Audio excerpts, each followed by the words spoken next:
Laiho Children of Voodoo-nimisestä yhtyeestä. Pistetään Aleksille sanavuorot.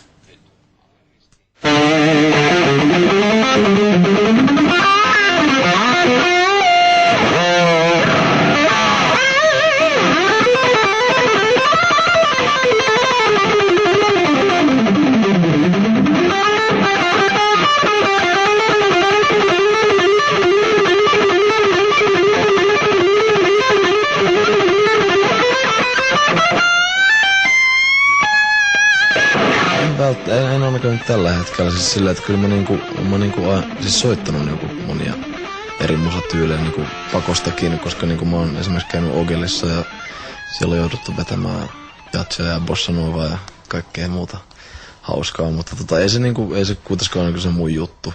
En mä tiedä sitä, että mitä mä niinku teen 10 vuoden päästä, vai teenkö mitään.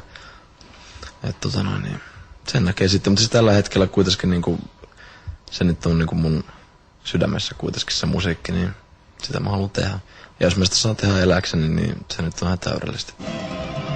Mistä tulee nimitys Wild Child, eli siis sun lemppari? No se nyt tulee taas niinku ihan ulkomusiikillisista aspekteista.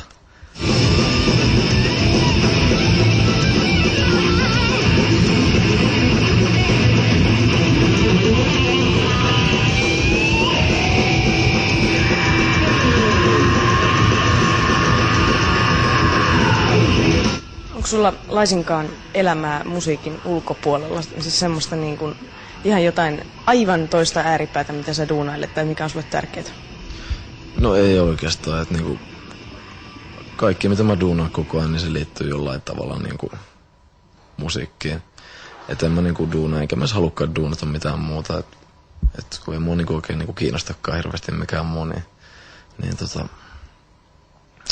se nyt on periaatteessa siinä, että mulla on kuitenkin niinku mulla on 3 bändiä ja mä tietysti niinku Boromille mä niinku kirjoitan kaikki muset ja se on niinku mulle se tärkeä juttu, että jos tulee vaikka niinku menee jotkut hommat ristiin niinku muiden bändien kanssa, niin totta kai Boromille mulla on niinku ihan ykkönen.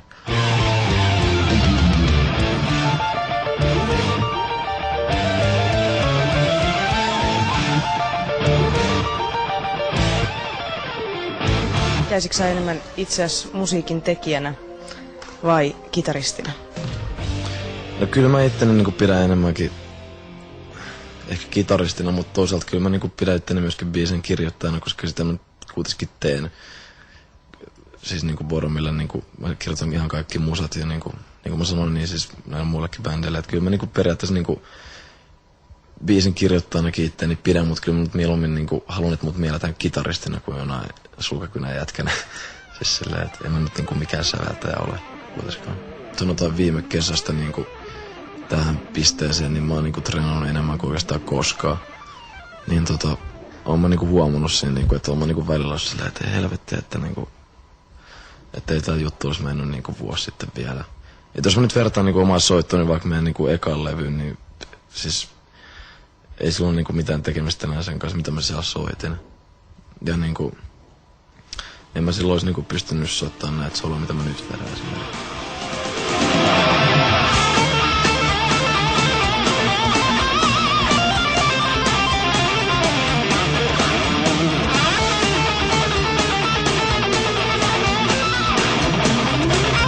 Kehittää koko ajan niinku pikkaustekniikkaa ja siis niinku yrittää tietysti pitää niinku kaikki mahdollisimman puhtaana.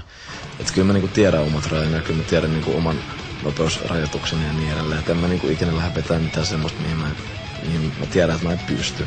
Koska ei sinne ole niinku mitään järkeä. Esimerkiksi niinku sanotaan, että jos on joku kitaristi, joka vaikka niinku, jolla on niinku ideaa päässä ja tolla, mutta se tekniikka ei välttämättä ole hirveän hyvä. Siis se on niinku mun mielestä aika perinteinen niinku juttu niinku ollut myöskin itsellänikin silleen, että silloin kun mä niinku olin soittanut joku 2-3 vuotta, niin mä yritin vetää kaikkea mahdollisimman nopeasti ja se kuulosti vähän niinku, sanotaanko paskalta. Ja niin se niinku, sitä mä en niinku tajunnut silloin, että jos mä niinku soittaisin vähän hitaampia juttuja tässä semmosia, milloin mä pystyn, niin mä kuulostaisin paljon paremmalta. Että totta kai niinku se nyt on semmoinen vaihe, mitä pitää nyt käydä läpi tietysti. Ei välttämättä.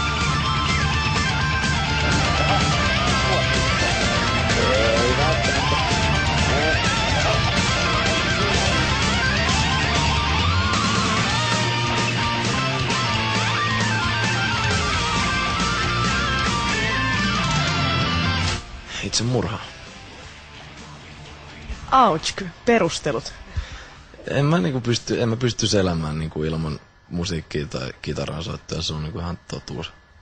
Jos mut menis vaikka niinku kädet tai jotain, niin en mä niinku, vaikka mä saisin siitä ihan vitusti rahaa tai ihan mitä vaan, niin en mä pystyis niinku elämään, koska niinku se on niinku, en mä tiedä, se on niinku just se mitä mä haluan tehdä. En mä niinku halua tehdä mitään muuta. Enkä mä pystyisi niinku ikinä keksiä mitään muuta, mitä mä niinku haluaisin yhtä paljon tehdä. Niin ei siinä niinku paljon muuta vaihtoehtoa ole muuta kuin hirsipuu.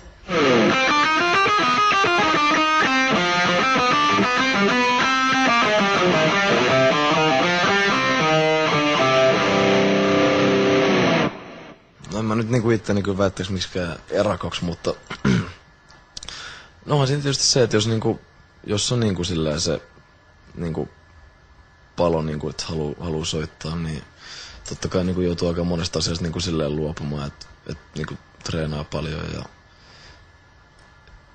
niin tulee niinku sit niinku vuosien varrella niinku silleen oppii niinku tuntemaan sitä kitaraa. Et kyllä mä niinku, kyllä se niinku on se ihan totta, että kyllä se niinku ainakin mun mielestä kitaraan niinku kehittyy semmonen henkilökohtainen niinku suhde sillä tavalla, että on ainakin niinku, siis joskus musta tuntuu niinku siltä, että jos niinku vaikka kaikki menee ihan päin helvettiä niinku elämässä, niin ainakin kitara niinku ei ikinä tuu niinku tekemään mulle mitään pahaa. Niin oon mä nukkunut monenta kertaa kitaran kanssa ja niin edelleen. Silitellyt sitä siellä peitolla.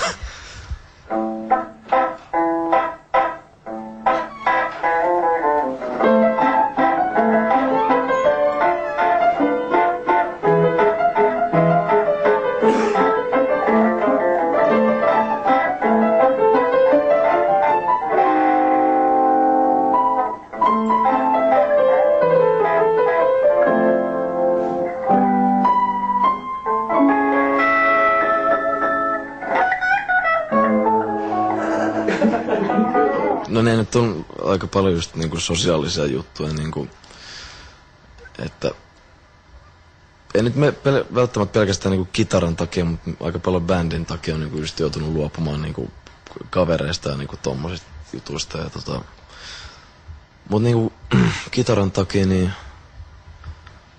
on siinä niinku on ollut monta kertaa siis sillä tavalla, että on niinku huvittanut lähteä jonnekin silleen.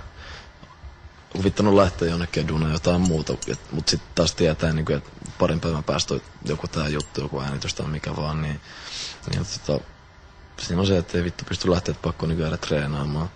Niin siis ne nyt on tommosia niin aika pikkujuttuja, mutta niin kuin, kyllä ne välillä tietysti käy niin kuin vituttamaan aika pahastikin. Mutta on se sen arvosta sitten kuitenkin.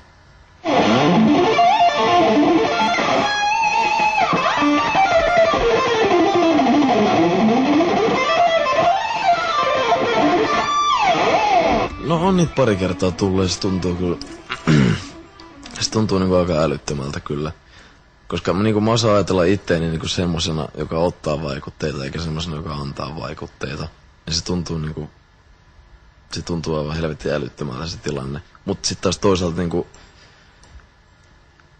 tommosetkin niinku kommentit, niinku toisaalta niinku tekee niinku sen homman niinku tavallaan niinku sen arvoiseksi, niinku, että tietää, että ainakaan niinku, että mä en ole tehnyt tätä hommaa, ainakaan mä en treenannut turhaa. Että mä oon niinku silleen saavuttanut edes jotain. Että kyllä se niinku, totta kai se niinku tuntuu hyvältä, mutta siis en mä niinku sitä pysty käsittämään, että joku multa ottaisi vaikutteita. Mikä olisi semmonen sun kaikkien aikojen suurin unelmas vielä soittajana? Siis jos puhutaan semmoista unelmasta, mikä ei tule koskaan toteutumaan, niin se olisi kyllä päästä soittaa Ozzy Osbournen bändiä.